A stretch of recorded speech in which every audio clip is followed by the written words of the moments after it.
Was it too little too late from Kemi?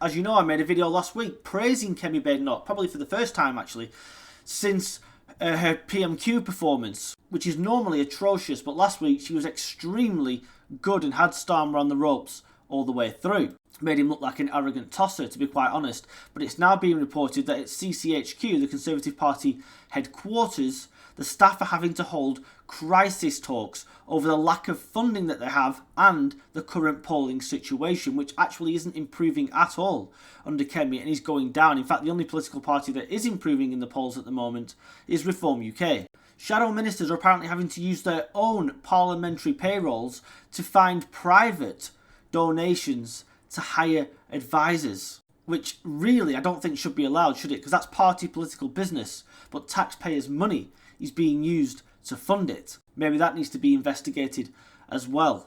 If the Tory party had anything about them whatsoever, they would have learnt from the lessons of Starmer. In the very short time he's been in office, he's made that many mistakes that his position is now irretrievable. Doesn't matter what he does before the next election, if he's still in power by the next election, which I very much doubt, he'll still get voted out. Kemi's made so many mistakes in an even shorter period of time that the Tory party, its members, have simply had enough of watching this dud do absolutely nothing week in, week out, refusing to announce policies, etc. Talking about sandwiches, for God's sake, rather than talking about the issues of the day, talking about schools, rather than talking about the Southport attacker and what Labour ministers knew, etc. I believe her position is now irretrievable. We know from polling, from internal polling from the Tory party, that she's now 7th on the list from members to actually lead the party any longer. And she's got Robert Jenrick, who is still running a leadership contest, snapping at her heels.